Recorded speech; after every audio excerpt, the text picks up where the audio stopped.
À la une de l'actualité, le président Alassane Ouattara à San Pedro depuis quelques heures.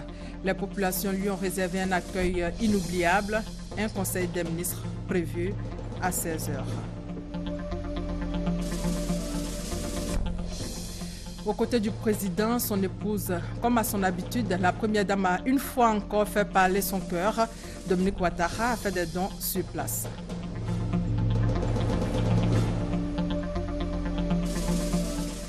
Dans le domaine de la santé, à Bruxelles, les Africains appellent à un plan Marshall pour lutter contre Ebola. Bonjour à tous.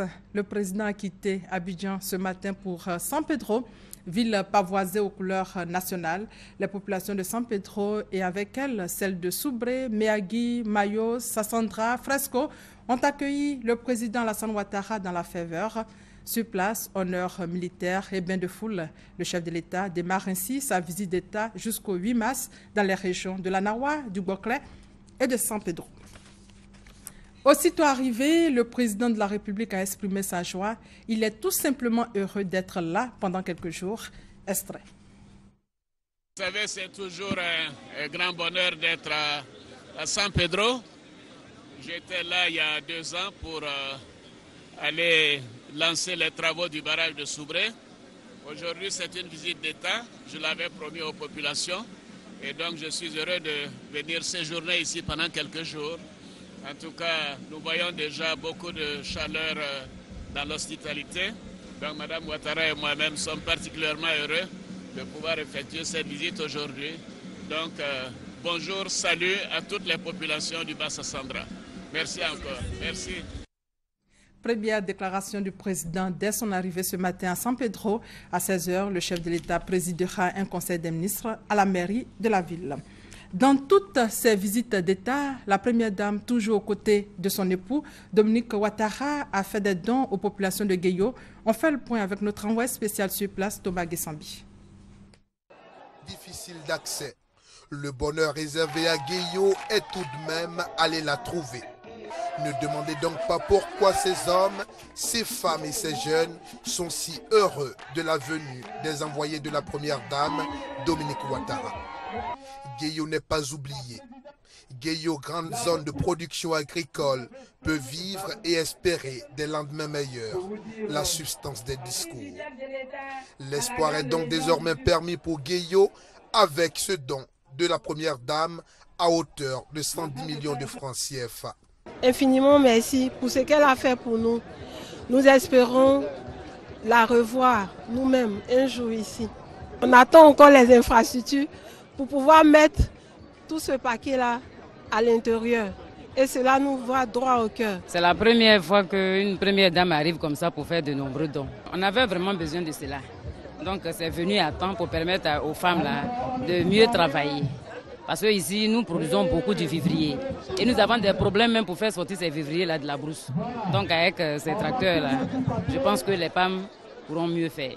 C'est d'abord un sentiment de très grande joie de recevoir tous ces dons.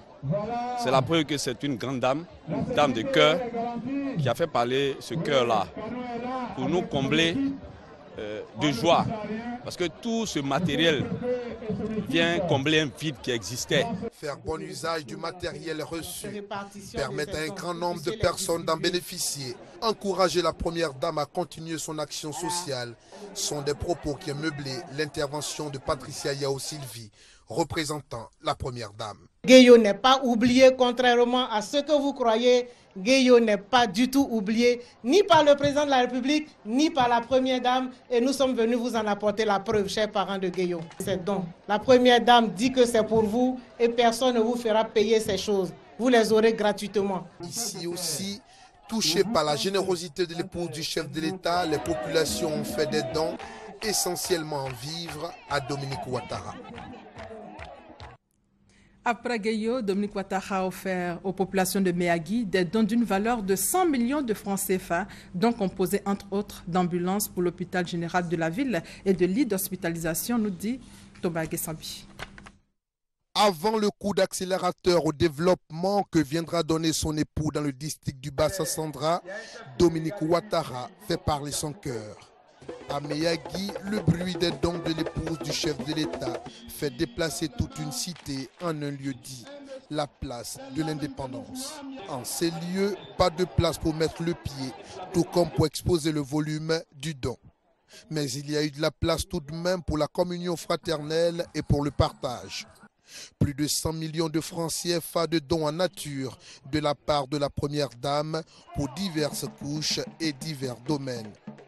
De quoi apporter du baume au cœur. On a beaucoup de difficultés pour faire sortir nos marchandises. Et ça, c'est bienvenu. Ça, là, vraiment, on lui dit grand merci. On dit grand merci à la première dame. Ce qui est là répond aux besoins immédiats. Pour tous ceux qui sont handicapés, qui sont dans l'association, nous avions vraiment besoin de fauteuils roulants.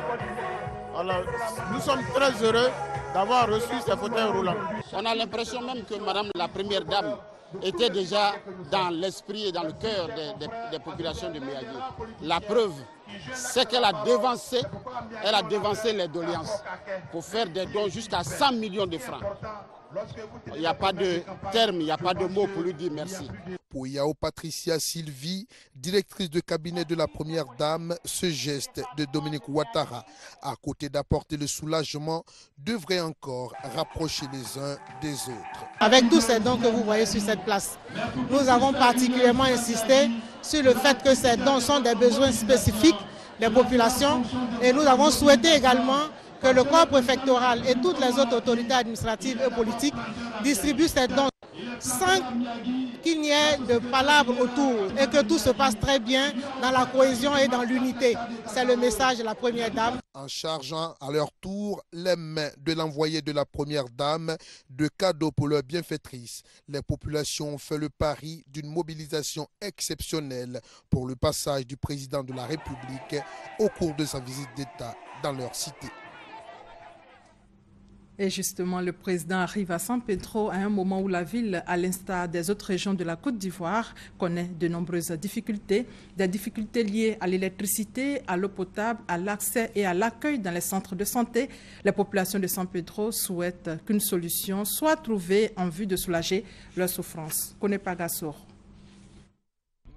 Puis, branchement anarchique des fils électriques, maisons en banco et en bois. Ne vous méprenez pas, nous ne sommes pas dans un campement, mais bien au cœur de la ville de San Pedro, précisément dans le quartier Zimbabwe. Ici, comme dans plusieurs autres quartiers de San Pedro, en plus des problèmes d'hygiène, d'eau potable, de sécurité, le problème d'électricité se pose avec acuité. Tabalofolo, 57 ans, vit dans ce quartier depuis bientôt 24 ans. Retraité, père de 7 enfants et de 6 petits-enfants, Tabalofolo utilise qu'une seule ampoule pour toute la maison. Ampoule installée grâce au branchement anarchique. Un seul ampoule seulement. On dit qu'on ne va pas donner compteur à quelqu'un à Zimbabwe ici. Parce qu'il n'y a pas assez de trimpeaux. Le courant sauvage là qu'elle est là. Obtenir un compteur d'électricité à Zimbabwe, un véritable parcours du combattant. Cependant, une fois installé, le propriétaire ne bénéficie pas des avantages du compteur d'électricité. Le transport là, vraiment, ça nous fatigue beaucoup. À chaque moment, on change seulement, mais ça saute. Souvent, mais on reste dans le noir jusqu'au matin. Souvent, en fait, 2 jours, on ne gagne pas le courant. Bon, on dit non, c'est le problème des transports. Le transport là est trop petit, donc vraiment, ils n'ont qu'à nous aider, quoi. Approchés, les responsables de la CIE de San Pedro accusent les revendeurs d'électricité. C'est toujours que dans ce quartier, malheureusement, nous avons le phénomène des revendeurs qui surexploitent nos ouvrages et qui font que les ouvrages sont en surcharge. Problème d'électricité, mais aussi problème d'accessibilité et d'accueil au centre hospitalier et régional de San Pedro. Une situation critiquée par les populations. Si tu as l'argent, on prend soin de toi. À San Pedro ici, c'est ça. C'est l'accueil en fait. C'est ce que j'ai remarqué beaucoup. J'ai vécu un cas, petite fille là qui était malade, qui a été mal accueillie. Selon les responsables du district sanitaire du Bassa-Sandra, ces problèmes sont en voie d'être résolus. Nous allons former notre personnel cette année sur le droit des malades. Je pense que le mauvais accueil vient du fait qu'on ne connaît pas bien le droit des malades. Problème d'eau, d'électricité, de soins de première nécessité, d'accessibilité et d'accueil au centre de santé, entre autres. Les populations ont grand espoir que la visite d'État du président de la République dans leur région permettra de résoudre toutes ces difficultés. Et pour donc cette visite d'État, plus de 3000 FRC ont été déployés pour sécuriser la zone. Le point de la situation avec Abou Sanogo. La région de San Pedro accueille le président de la République Alassane Ouattara. En vue de garantir le bon déroulement de cette visite d'État dans les localités de Fresco, Sassandra, Soubri, Tabou et San Pedro, les forces républicaines de Côte d'Ivoire lancent l'opération Nawiyo. Une opération qui vise à garantir la sécurité du séjour du chef de l'État dans le Boclé et à San Pedro. Pour la réussite de cette mission, 3965 hommes, tous issus des forces républicaines de Côte d'Ivoire, de la gendarmerie, de la police nationale, des eaux et forêts, avec l'appui de l'ONUCI, seront déployés. Et toutes ces actions seront coordonnées à partir du poste de commandement principal, c'est au bataillon de sécurisation du Sud-Ouest. Le déploiement est effectué à plus de 90%, c'est clair, et les derniers éléments de soutien qui vont rejoindre bientôt, c'est dire que nous sommes satisfaits en termes de déploiement. Également en termes de soutien, c'était l'un de nos soucis, mais Dieu merci, la logistique suit. Nous avons les moyens pour exécuter pleinement cette mission. Les forces de défense et de sécurité entendent donc déployer les grands moyens logistiques pour la sécurisation de la visite d'État du président de la République Alassane Ouattara dans ces régions. Le président de la République qui est à San Pedro depuis quelques heures, accompagné de la première dame. Mobilisation exceptionnelle sur place. Mais avant ce déplacement, le chef de l'État a présidé lundi à Abidjan la cérémonie d'installation du Conseil national de la femme. Décision majeure, le président compte améliorer la représentativité des femmes dans les instances de décision. Jérôme Kofi Aboulé. Belles, intelligentes et combattantes, les femmes de Côte d'Ivoire le sont toutes. Cela pour citer le président de la République Alassane Ouattara à l'installation officielle du Conseil national de la femme ce lundi 2 mars 2015. Saisissant l'occasion, à l'instar de la responsable de l'ONU Femmes Côte d'Ivoire, qui a salué la promptitude avec laquelle le chef de l'État a réagi à l'appel de l'Organisation des Nations Unies en procédant à cette installation, la ministre de la Solidarité, de la Famille, de la Femme et de l'Enfant a présenté la situation de la femme en Côte d'Ivoire. La trouvant déplorable par moments en raison des nombreux problèmes des femmes, tant sur le plan politique, économique et social, elle a toutefois bien apprécié les actions du chef de l'État, du gouvernement et surtout de la première dame pour la promotion de la femme. Par conséquent, cette cérémonie d'installation du Conseil national de la femme pour elle s'inscrit dans la vision du président Alassane Ouattara de conduire la Côte d'Ivoire à l'émergence avec tout le monde sans exception. L'installation du Conseil national de la femme et la présidence assurée par vous-même, Monsieur le Président de la République, est le gage de la confiance entre les femmes de Côte d'Ivoire et vous. Confiance manifestée à travers la nomination de femmes à des postes ministériels stratégiques et à la tête de structures étatiques de haut rang. Par ces actes, vous avez su rendre leur fierté aux femmes de Côte d'Ivoire, qui, par ma voix, souhaitent un renouvellement de ce pacte de confiance entre vous et elles, pour ensemble, avec vous, gagner le défi de l'émergence. Même son de cloche pour le Premier ministre Daniel Kablan-Duncan, qui a également évoqué l'importance de cette cérémonie. Le Conseil national de la femme est une plateforme d'échange et une tribune de partage entre le président de la République, les hautes autorités de l'État et les femmes ivoiriennes, quel que soit leur rang social. Il entend œuvrer à la réalisation des objectifs de la plateforme d'action de Beijing, des objectifs du millénaire pour le développement OMD et surtout du plan national de développement. À cet effet, les missions du CNF sont essentiellement de porter la voix des femmes ivoiriennes auprès des instances nationales et internationales, de veiller à l'application des engagements pris en faveur de leur autonomisation, de formuler des propositions d'actions concrètes et réalisables en vue d'améliorer les conditions de la femme ivoirienne, de valider et faire adopter toutes les politiques relatives au développement et la promotion de la femme dans la société ivoirienne. Le chef de l'État, en sa qualité de président du Conseil national de la femme, s'est dit déterminé à toujours œuvrer pour la promotion de la femme. À cet effet, il a salué le compendium des femmes dont il a reçu au cours de cette même cérémonie le premier annuaire. Je prends l'engagement de consolider davantage les droits des femmes et de bâtir notre démocratie avec vous, parce que je sais que vous avez payé un lourd tribut pour l'indépendance de notre pays et pour le développement de notre nation. Nous devons redoubler d'efforts pour changer les mentalités. Nous devons aussi faire preuve de volonté parce que la femme ivoirienne présente aujourd'hui tous les atouts pour être légitimement promue en plus grand nombre aux postes de décision.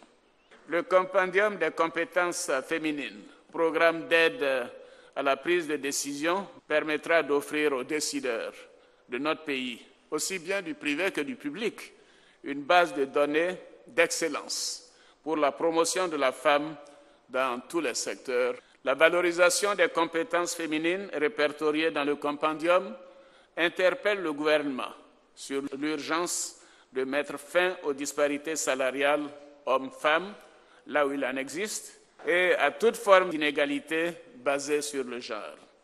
À ma qualité de garant des institutions et de la Constitution, je veillerai à ce que le principe d'égalité consacré dans notre loi fondamentale, la Constitution, soit respecté.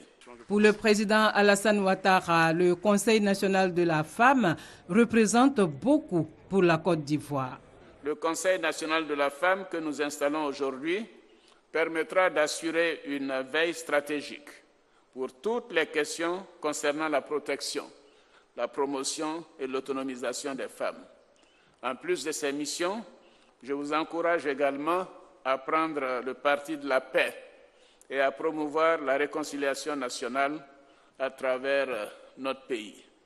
Le gouvernement reste ouvert aux échanges et aux suggestions qui nous permettront d'accélérer l'atteinte de nos objectifs et de respecter les engagements pris par notre pays au plan international en matière de suppression des discriminations à l'égard des femmes.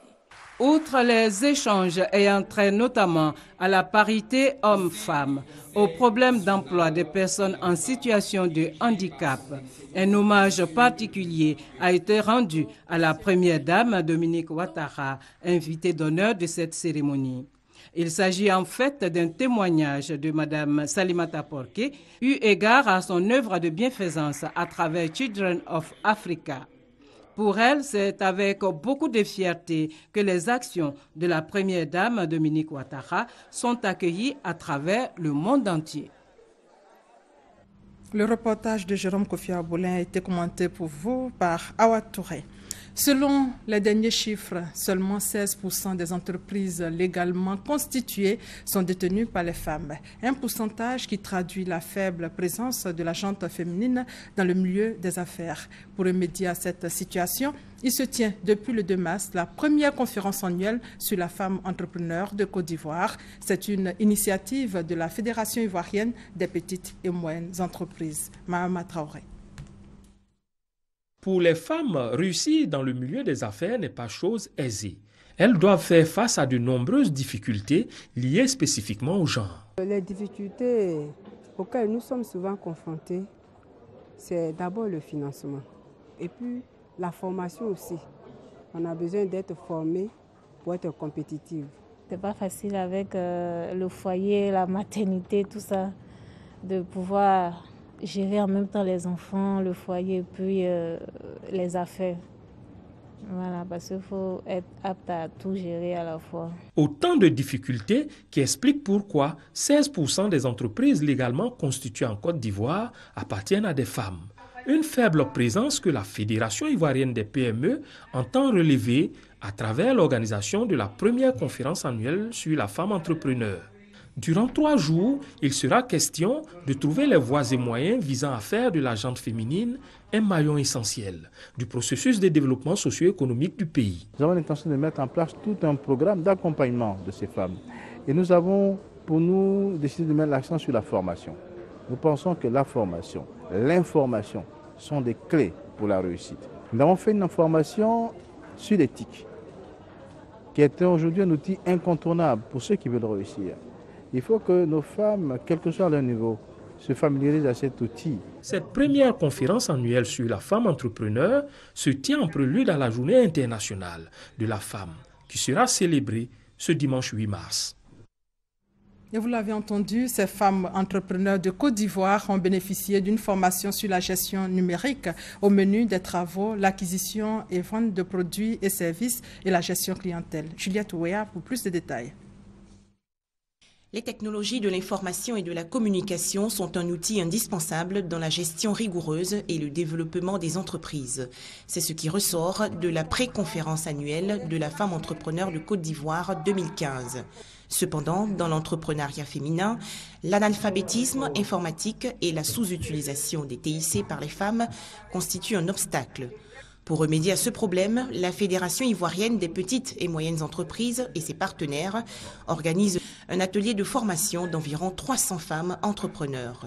Au menu des travaux, la gestion numérique des entreprises. Elles affichent aujourd'hui leur détermination à s'approprier l'outil informatique.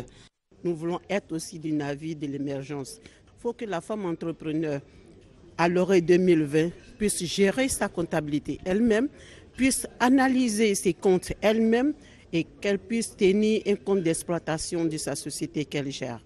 La conférence annuelle des femmes entrepreneurs 2015 va se tenir du 2 au 6 mars prochain à Abidjan.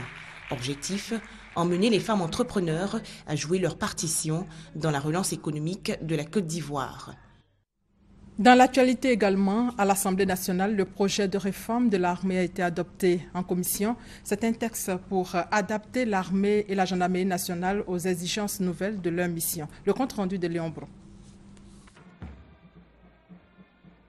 Première réforme de l'armée et de la gendarmerie nationale, les députés membres de la commission défense et sécurité de l'Assemblée nationale disent oui. C'est en réponse au ministre auprès du président de la République chargé de la Défense. Paul Kofi explique que de nouveaux services interarmés, unités et structures de commandement ont été créés et de nouvelles missions confiées aux forces armées. Ce qui commande de faire évoluer la loi de 1961 portant organisation de la défense et des forces armées de Côte d'Ivoire pour l'adapter aux exigences nouvelles et aux évolutions futures. En 51 articles donc, le nouveau texte détermine entre autres la composition et les missions générales des forces armées, idem pour leurs responsabilités à l'échelon national et territorial, les missions communes et spécifiques de chacune de ces forces. Des dispositions pour davantage assainir l'armée et renforcer l'appareil militaire ivoirien. La Côte d'Ivoire a connu un certain nombre de crises qui ont mis en mal l'outil de défense. Il est important aujourd'hui que nous mettions une organisation de la défense qui empêche donc l'aliénation des militaires aux politiques pour que les militaires aient donc une carrière indépendante et qu'ils puissent évoluer tranquillement et qu'ils ne soient pas manipulés. Le projet de loi portant organisation de la défense et des forces armées s'inscrit dans la dynamique de la réforme du secteur de la sécurité. Les débats en prélude à son adoption en commission auront duré 6 heures d'horloge, le temps pour les députés de s'informer sur des questions de défense, notamment les phénomènes de microbes et d'enlèvement d'enfants. Conférence internationale sur l'émergence en Afrique. Le ministre d'État, ministre du Plan et du Développement, Albert Mabritouakes, mobilise tous les acteurs. Il a profité d'un petit déjeuner avec les diplomates accrédités en Côte d'Ivoire pour en parler. Le reportage d'Alexis Ouedraogo. L'objectif de cette conférence internationale organisée avec le Programme des Nations Unies pour le développement PNUD est d'identifier les stratégies pour conduire les initiatives vers l'émergence. Cette rencontre de haut niveau devrait, en des termes assez simples, aider les cadres des pays africains candidats à l'émergence comme la Côte d'Ivoire de tirer le maximum d'enseignements pour l'élaboration de leurs politiques et différents programmes d'action. Il était bon que nous rencontrons donc les ambassadeurs pour indiquer aux uns aux autres les personnalités qui ont été ciblées dans leur pays pour qu'ils s'approprient cette conférence et donc nous accompagnent dans la mobilisation des ressources humaines. Nous attendons également de l'ensemble des partenaires de considérer la Côte d'Ivoire donc comme un pays modèle, comme un exemple qu'on va accompagner pour montrer qu'on peut devenir émergent quelques années seulement après la fin de la crise. C'est ça l'ambition de la Côte d'Ivoire et c'est ce que cette conférence-là essaie de porter. 250 participants issus du monde politique, administratif, universitaire et entrepreneurial en provenance des 5 continents sont attendus. Ils devront constituer un réseau de partage de connaissances entre pays africains et pays émergents. À Bondoukou, des ex-combattants qui viennent de terminer leur formation ont reçu leurs attestations. Ils ont été formés au centre de resocialisation de Bondoukou. Les détails avec Thérèse Tapeyoboué. Ce sont au total 941 ex-combattants qui ont reçu leur attestation après une formation au centre de resocialisation de Bondoukou. Ce centre est une initiative de l'autorité pour le désarmement, la démobilisation et la réinsertion ADDR. Il consiste à faciliter le retour des ex-combattants dans la vie civile. Venant d'horizons diverses, avec un esprit différent, une vision différente, nous avons appris à vivre dans l'acceptation d'autrui, comme fils et filles d'une même mère, la Côte d'Ivoire. Et ce, grâce à cette politique de resocialisation, très chère au président de la République, son Excellence Alassane Ouattara. Le chargé de communication du bureau régional de l'ADDR de Bondoukou a pour sa part affirmé la volonté de sa structure de tout mettre en œuvre pour tenir ses engagements, notamment la réintégration de tous les ex-combattants au plus tard le 30 juin 2015. Kalidia Kwame, secrétaire général 1 de la préfecture de Bondoukou, a invité les stagiaires à s'investir totalement dans les activités qu'ils ont choisies en les gérant avec rigueur afin de réussir leur projet et contribuer au développement de la Côte d'Ivoire. L'autorité pour le désarmement, la démobilisation et la réinsertion dispose de 6 centres de resocialisation en Côte d'Ivoire, dont celui de Bondoukou, qui depuis son ouverture le 4 mai 2014 a accueilli 4057 ex-combattants, dont 314 femmes. Dans le domaine de la santé, et c'est en image, l'ONG CAR International et ses partenaires engagés dans la lutte contre le paludisme évaluent le chemin parcouru pendant les 3 dernières années d'activité sur le terrain, un appui de 76 milliards de francs CFA du Fonds mondial à la Côte d'Ivoire pour les 3 prochaines années. La conférence internationale sur Ebola ouverte hier s'est achevée à Bruxelles. La communauté internationale et les pays frappés par l'épidémie réfléchissent aux voies et moyens pour éradiquer la maladie. La Guinée, la Sierra Leone et le Libéria ont appelé à la mise en place d'un plan Marshall. Sur les images d'AFP, le commentaire de Sylvie Touré. Face à la communauté internationale, Alpha Condé de la Guinée, Ernest Bailly Koroma de la Sierra Leone et Helen Johnson Sirleaf du Libéria parlent d'une seule voix. La victoire contre Ebola ne sera effective que lorsqu'on arrivera au 0 cas humain. Les 3 pays à l'épicentre de l'épidémie appellent alors à un plan Marshall pour l'éradication totale de la maladie, également pour la relance de leur économie. Soutenir le rétablissement du secteur de la santé, de l'éducation et du secteur économique va assurer la durabilité de nos efforts pour répondre à de futures épidémies et adresser les tristes conséquences de la présente. La tâche la plus difficile aura lieu dans le cadre de nos stratégies nationales et régionales pour notre redressement économique. L'appel de Bruxelles a eu pour retombée l'engagement de la communauté internationale à mobiliser dans l'urgence les fonds promis aux pays touchés. Car sur 2 550 milliards de francs CFA promis, seulement moins de la moitié a été versée. Dans l'immédiat, 200 milliards de francs CFA seront mobilisés pour financer les équipes et le matériel médical. Également pour soutenir les salaires du personnel de santé. L'objectif 0 cas est fixé pour mi-avril, mais cela va être une tâche très difficile et méticuleuse, a prévenu le coordinateur de l'ONU pour la lutte contre Ebola. Car en matière de personnel, il manque encore environ 300 spécialistes à trouver surtout en Afrique. Néanmoins, des progrès significatifs ont été enregistrés. Le nombre de nouveaux cas a été divisé par 10 ces derniers mois.